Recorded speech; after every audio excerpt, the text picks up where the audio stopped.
Welcome to the Influence Industry interview series brought to you by Tactical Tech. We interview experts to understand the technologies, the companies, and the personalities behind political campaigns across the world. If you want to find out more, check out influenceindustry.org.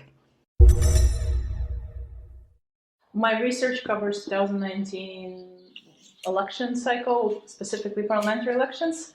It's good to know that in 2013, 2014, we had a big protest in Ukraine called, it started as a pro-EU integration protest, so it was quickly nicknamed Euromaidan, and Maidan is the name of the main square in the capital of Ukraine, Kiev, which is historically the place where people go to protest. So it started as Euromaidan, but this is something that Ukrainians now refer to as the Revolution of Dignity. We call it the Revolution of Dignity because what started as a pro-EU integration demonstration turned into really kind of a big political movement against the government that cracked down on citizens and, basically cracked down on protesters. In the end, the president that we had back then, Mr. Yanukovych, who was pro-Russian and we suspect might have been controlled by the Kremlin at that point, had to flee to Russia after there was a mass shooting of protesters in Kiev. So that's why we refer to this as the Revolution of Dignity, and the people that got shot on the square, we call them the Heavenly Hundred, basically the kind of the heroes. After that, Russia occupied and legally annexed Crimea and instigated armed conflict in the east of Ukraine. So 2019 elections, basically we were Ukraine was fighting on two fronts. On one front, we were fighting this kind of hybrid war with Russia, and on the other front, we're fighting internal corruption and trying to reform and so on and so forth. In 2019, we elected both the president and the parliament, and the elections themselves, the parliamentary elections were actually called early, quickly after the new president got elected. The elections themselves were pretty democratic, which is something that I'm continuously proud in Ukraine. Basically, since I think another protest, which was called the Orange Revolution 2004, we kind of had fairly good elections, I would say, especially if you compare to our neighbors like Russia and Belarus that continuously have elections that aren't recognized by the international community. Ukraine wasn't like that. And so we're coming into these 2019 election cycle, and because of the hybrid war with Russia, people are concerned about disinformation and election interference. And sort of all of the attention, or a lot of the attention, is kind of directed outwards. There were special election, protection initiatives set up to watch out for Russian disinformation and electoral interference. And, we also have pretty strong civil society. So we have this kind of traditional election watchdogs that are observing elections domestically in kind of a very methodological manner. But, and they looked into things like, basically all of the aspects that you usually observe about elections, like campaigning finance, the pre-election campaigning, the actual voting, etc., etc. But no one really looked into the use of personal voters' data and into the issues that kind of lie at the intersection of digital campaigning and privacy. And nobody, in that regard, when we speak about digital campaigning, not much attention was paid to domestic actors, which was kind of mind-blowing to me, because in the West already we had this whole discourse about kind of Cambridge Analytica and personal data and targeted political advertising and so on and so forth. And somehow, even though people in Ukraine definitely heard about this, somehow that just never translated into, what is happening here? Why aren't we looking at this in our context? So this, I think, was something that was perceived as maybe an issue that hasn't reached Ukraine yet, or maybe the election observers, already had their hands full with trying to watch out for, Russian disinformation and whatnot. And so basically this was one of the motivations for my research. I felt like, all of the technology is there. Ukraine, in 2019, we had about 21 million internet users, at least 13 million of them were on Facebook. Polls continuously showed that over 20% of the population received their political news via social networks. So at the same time, we don't have a very strong privacy culture. We don't have a very strong legal framework for personal data protection.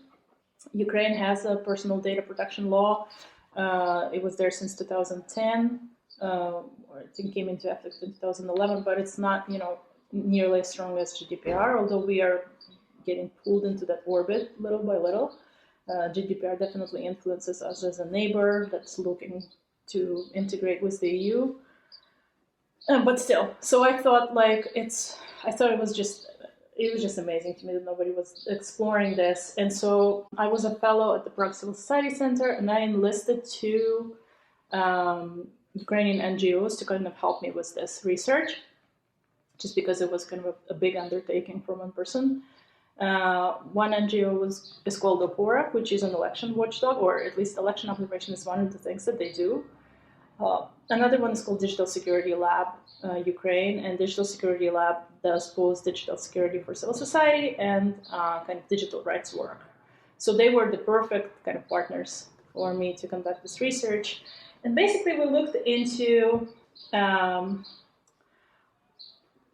not the presidential elections, even though the presidential elections kind of started this hype about using social media and really engaging voters that were never active before.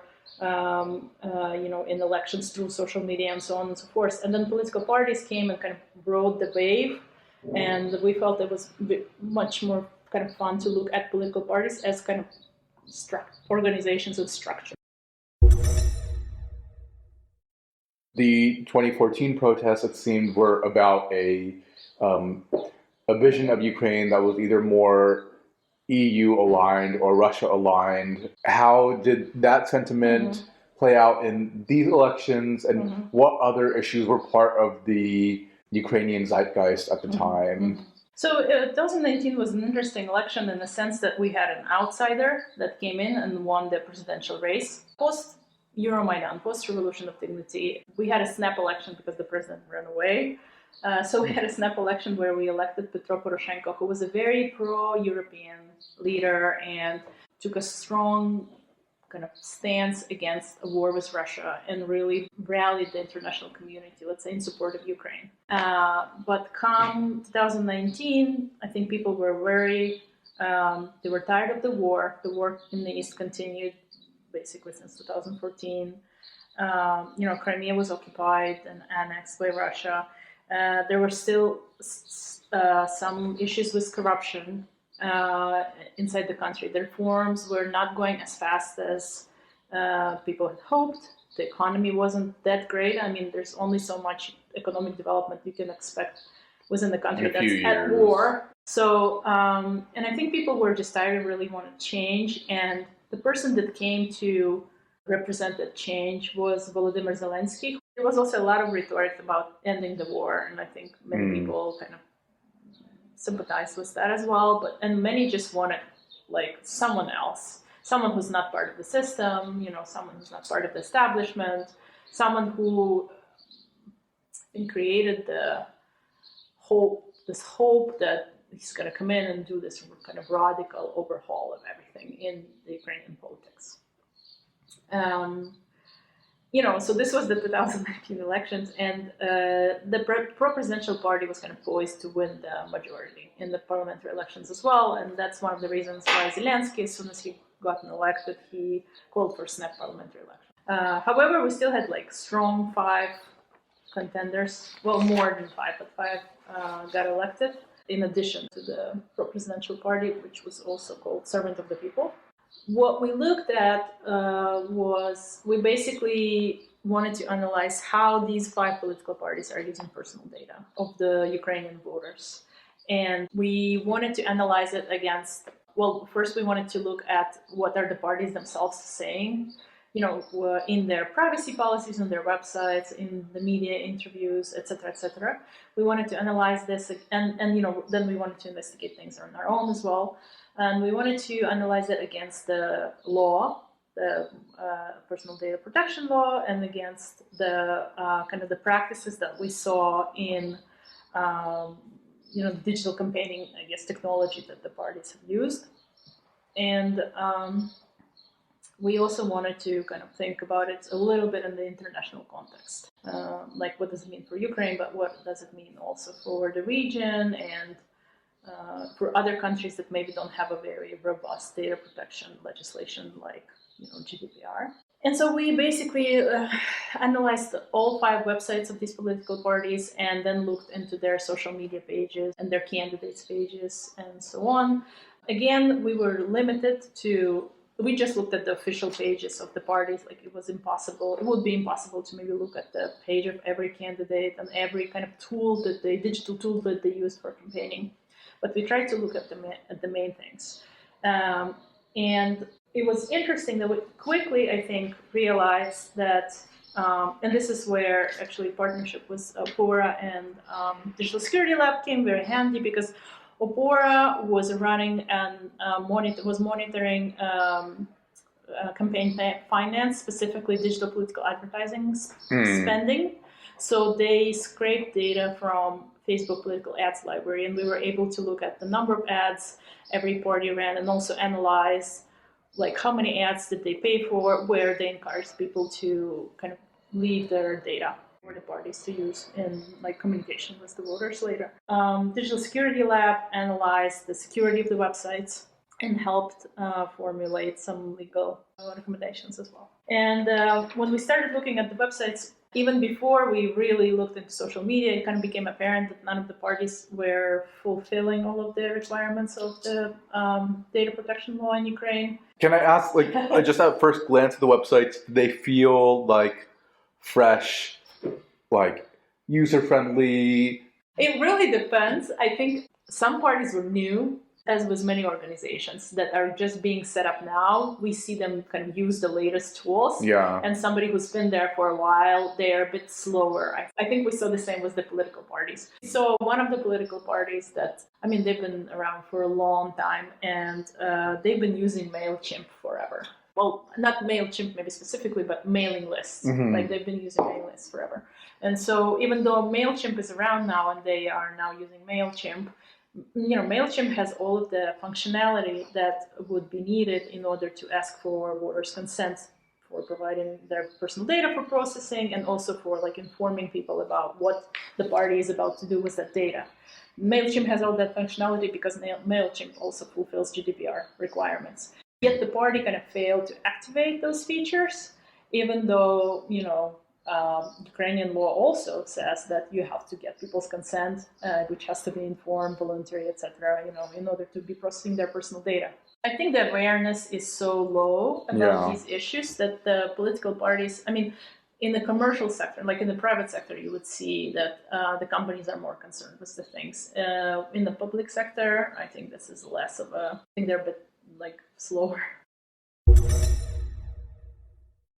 It feels like, these legal restrictions were designed more with commercial entities in mind, but it is one of the ways in which we might be able to, at the end of the day, limit how political entities are using this information as well, of course, because they tend to get a lot of their data from standard commercial sources too. Exactly, and the technology comes from the commercial sector, so why shouldn't the same regulations apply? And even in Ukraine, we even have special protections that are granted for what's called sensitive data, which somebody's political preferences fall under that definition. So legally, the political parties even have to kind of apply extra measures to make sure that the data of their supporters is protected. That's why it was especially concerning. And we heard like stories about data leaks in the electoral context, hacks, etc., and the kind of damage that this can do in the course of a political campaign. And that's why it was especially concerning to see that not only some political parties didn't even have privacy policies on their websites, but others, like even some superficial analysis of the website was able to discover certain security issues. You found one was unencrypted, right? Yes, it was. So the website itself didn't even use an HTTPS protocol, and yet it actively asked people to subscribe, like to sign up with the party when they as soon as you visit the website, I think there is this like window where you can join the party, and then they ask for a lot of information, where you live, well, obviously your name and everything, but also like what's your address, and then the party would say, well, please describe why you want to be why do you want to keep in touch with us. So if somebody was to describe an issue that they were concerned with or something, like basically all of that data was kind of left in the open when they were providing it to the party. And I kept going to the website of this party, and I think they changed the protocol maybe 6 months after the election or something. Another political party, they did have a very sophisticated privacy policy, I would say, in comparison with the others. They even tried to warn users about the cookies that the website was using, how to disable them. I don't know if many people read this, but still. But we have this like kind of activist hacker group that tried to penetrate their website and managed to hack their server right after the election, which shows that it wasn't very well protected. It was kind of an unofficial penetration test, so there was no data leak or anything, but the fact that even some of the parties that are more sophisticated in terms of kind of their digital outreach and the technology that they're using, they're still not very good with security. And all of that is especially concerning because that 2019, I think, was the culmination, but even in the run-up to 2019, we had quite a few big data leaks and scandals, both with commercial entities and with basically there was an anonymous Telegram bot. Telegram is this messaging platform. So there was an anonymous Telegram bot that was offering data of an insane number of citizens for sale, and basically they seem to have combined all of the leaked data sets that they could find, that some of them came from the big commercial companies in Ukraine. For example, we have a big logistics company that had their data leaked. Then we had one of the main banks that had their customer data leaked a couple of years ago. And so this whoever they were, people that operated this bot, they seem to have accumulated all the data together. When journalists analyze the data sets, it seems that some of the data came from government registries, including the border registry. This nationwide database, it was a bit outdated, maybe like a 2014 version or whatever, but it's basically a nationwide database of all citizens eligible to vote, which is an insane, especially for the country that's at war. Also, there are some like strategic kind of risks, security risks with regard to having data about all of your citizens out there. So, in light of all of that, seeing that some parties wouldn't even update their software or make sure their connection is encrypted was a bit kind of concerning to me.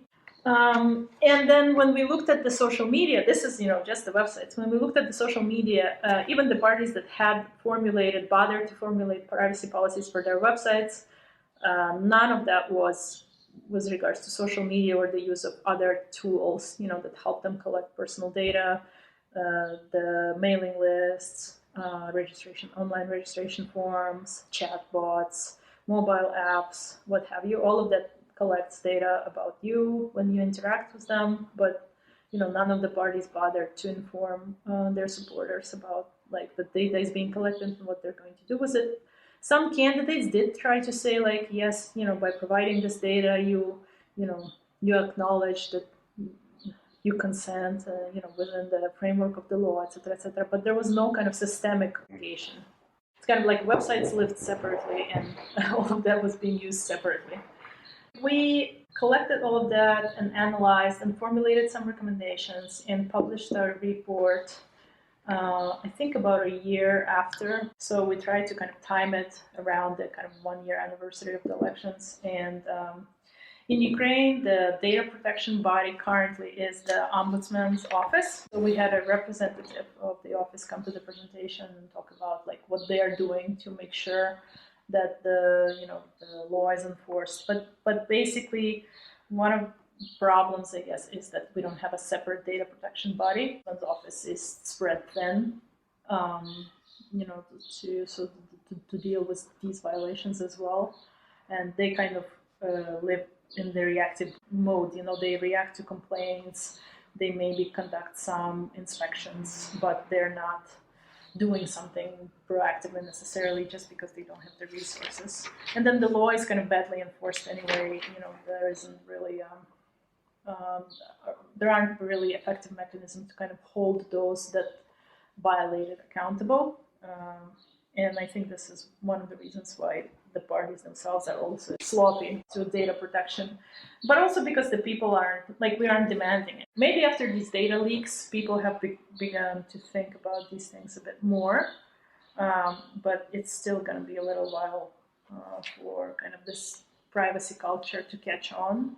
The good thing is that Ukraine is considering a new data protection law right now, which is a lot more like GDPR and will update the old law and close some of the loopholes and hopefully will establish some of these mechanisms to really hold the whatever entity to account. Yeah. So this is the hope.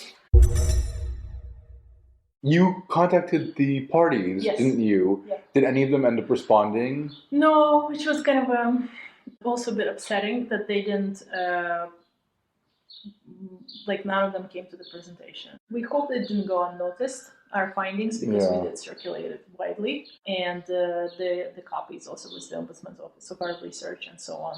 I also looked at the local elections, and I saw some improvements. Overall, one party that had this really nice privacy policy somehow took it down from the website, never published it again, so it was kind of disappointing. The role of digital political advertising has only increased. Parties were actually spending more money on Facebook advertising during the local elections than during the national elections a year before, which is kind of mind-blowing. So I guess the role of digital campaigning will only continue to increase, and the use of personal data in campaigns will not go away.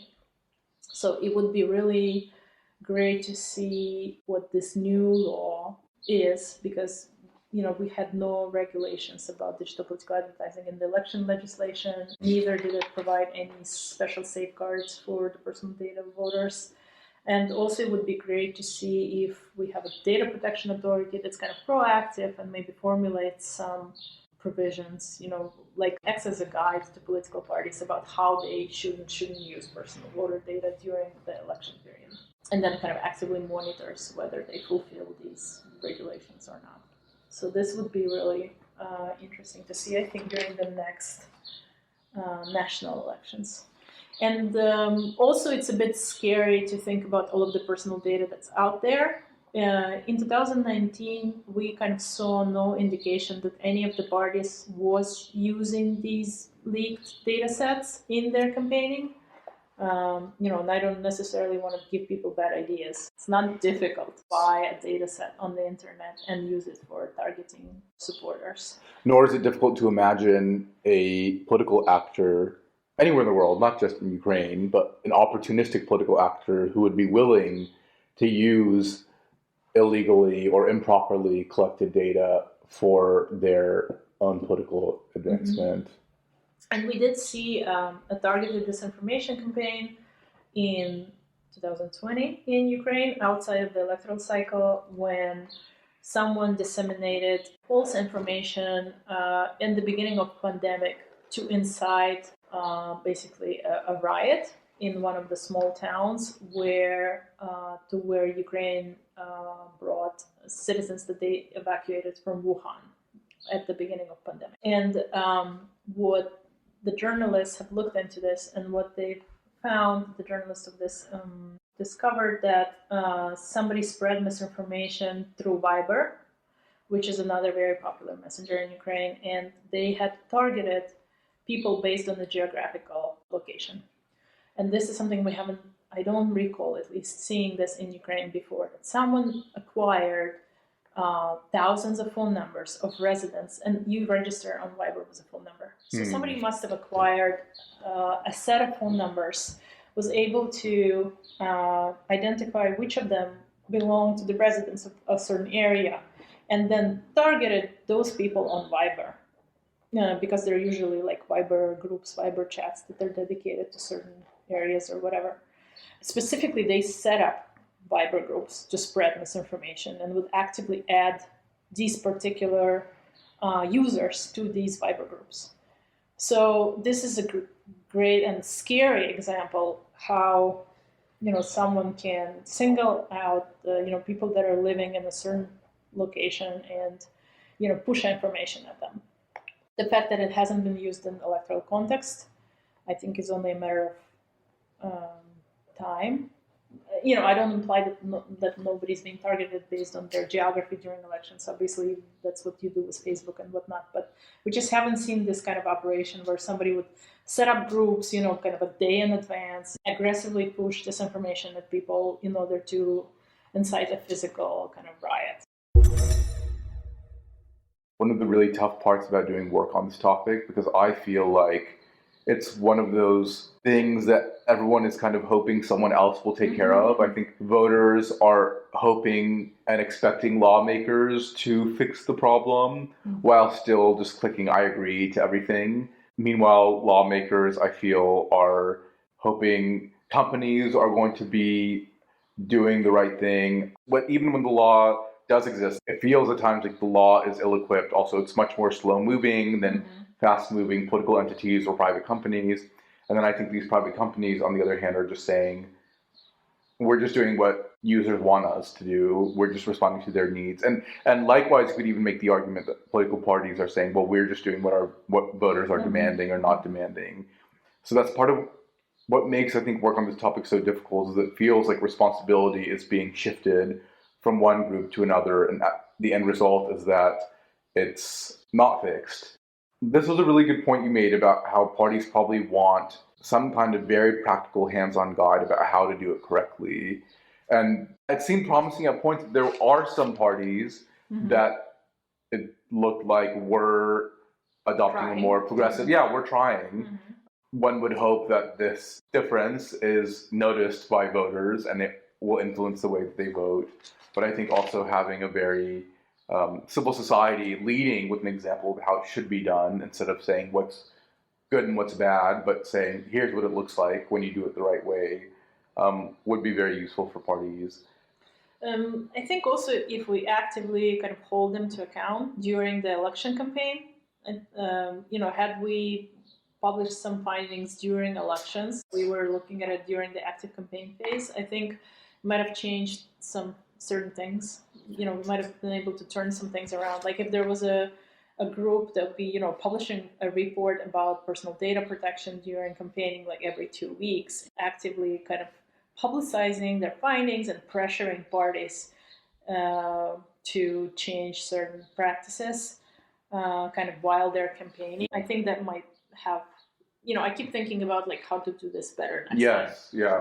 And of course, it feels like these parties are the most responsive during the campaigning period. One of the solutions is, in my opinion, is that we need to create kind of a toolkit, a standard methodology for civil society actors to, monitor personal data use during, election campaigns, advocacy campaigns, etc. I mean, in Ukraine, it could be even all year round because these issues, they don't end with the end of the elections.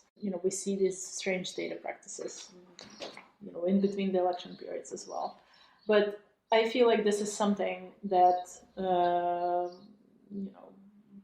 researchers like I and the PORA and Digital Security Lab, like there's something that we could think about providing to civil society, some kind of toolkit, something anyone could use during an active campaign period. And then more communication with the parties would be great, because obviously if you find a security flaw on their website, you don't want to publicize it. You want to inform them first and that they get rid of it, so that you don't really need to publicly shame them for, having it, because somebody may just, use it to their advantage. It is a good lesson as well, because I think that in line with practices like responsible disclosure, in which, if we find a security flaw, we should be notifying the party before publishing it and naming and shaming them, and having an existing relationship with a representative of the party to begin with would not only help help whatever issues we identify get fixed and get fixed faster, but it also might make the parties themselves pay more attention to what it is that we're trying to call attention to in the first place. And I mean, if we had a good data protection authority that could partner with, because I mean, Ukraine has the Ministry of Digital Transformation, but I feel like they have their hands full with digitizing all the public services, etc., etc. The government is formed by the parties that have gotten into the parliament, and so it's very difficult to separate political interests from, the work that the government does. Can you talk briefly about the case of this researcher and the email address and the digital ministry? So the digital transformation ministry was actually set up after Volodymyr Zelensky was elected. It was one of his campaign promises. The idea is to have your state in a smartphone, quote unquote, where you can kind of minimize your interaction with the state, and that everything is kind of very handy in your phone. And if you need any issue solved, you can just pull out your phone and do it via a mobile app or what have you. He's actually a social media marketing person, I guess runs one of the agencies. I think as a part of his professional interest, he has created separate special email accounts and signed up for each political campaign, or at least some political campaigns. And then later, after the elections, after the Ministry of Digital Transformation has been set up, he began receiving emails to that email address that he provided to the campaign from the Ministry of Digital Transformation. Of course, during the campaign, there was no, the ministry wasn't there yet, and I doubt that the campaign would have asked people that sign up with it to consent to providing their email address to the future Minister of Digital Transformation that would be established if they win the election. Yeah, exactly. So, I think that's one of the big challenges with a lot of these data-driven operations, is that they can blur the lines between the political party occupying the seat of government and the apparatus and function of the government itself. A natural question here is, well, if Zelensky is not reelected, what happens to that information? Yes. Where does it go? And would Zelensky hold on to it? Could he use it for another purpose? Could he share it with a like-minded political candidate? Yeah, I think, those are very good questions. And especially, I think, when sharing your data with a political campaign, you don't necessarily expect for it to end up in the hands of a state agency. And I think in many countries, this would be a concern. Another thing that I discovered in the course of my research is that there were these kind of NGOs that were kind of loosely affiliated with political parties that also collected data and apparently shared it with the political campaigns. And then political campaigns might have shared it with the government. So there's this kind of murky data, illicit data sharing going on outside even of these electoral cycle, election regulations. And I think that's a concern because, this data makes these political actors more powerful. And then it's easier for them to stay in power because of the data that they have accumulated. So I think it's, data is an asset. It's very important for the parties to clearly, when they ask for people's consent, to clearly inform people about what it is that they are planning to do with this data, and and how they're going to use it, so that if you're going to use this data after the election, you need to inform people that this is a certain, there is a certain period of time for which you're going to hold on to this data for these purposes.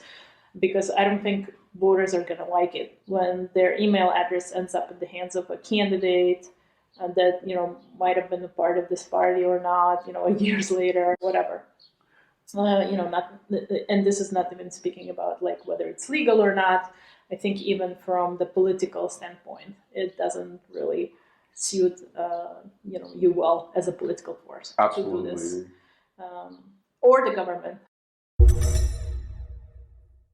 Also, this story you just shared about the claim that people from Wuhan were being brought into a town in Ukraine, shared specifically with residents of a particular town, that this convergence of how people's personal data is being used in combination with disinformation to help accomplish a political agenda, I think is ripe in places, I mean, everywhere, but particularly perhaps in places with some kind of physical proximity to Russia, where there is a long history of disinformation campaigns, and now disinformation campaigns will exist as they have existed for a long time, but they have the newfound benefit of also being able to target people's personal information, which is a new asset as well. Yes, and the companies are benefiting from it as well. So I think it's a concern. That's why I am particularly, worried about these massive data leaks that we had, because it's only a matter of time, I think, before someone tries to use this to, for whatever purpose. So I think it's very important for this privacy culture, to grow in Ukraine and for people to become more aware. Hopefully, post 2019, they have, but still, I think disinformation is a good example. I think many Ukrainians are aware of disinformation now. I even look at my parents and like my mom, before sharing something on Facebook, she like checks where is this information coming from.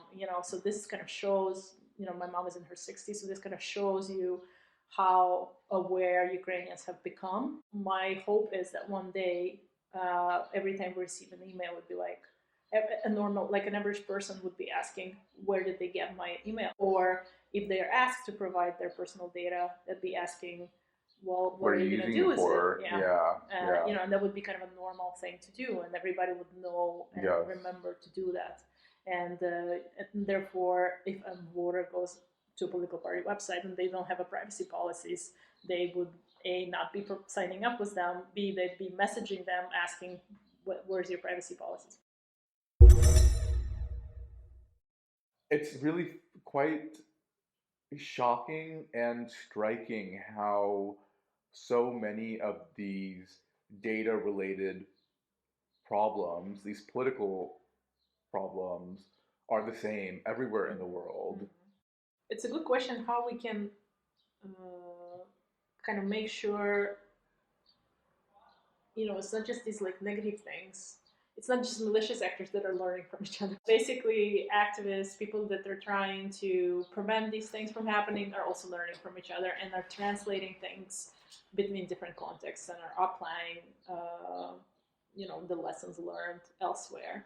And I think while it is a bit difficult to imagine that something that's happening in the U.S. can happen in Ukraine, or something that happened in Ukraine can happen in the U.S.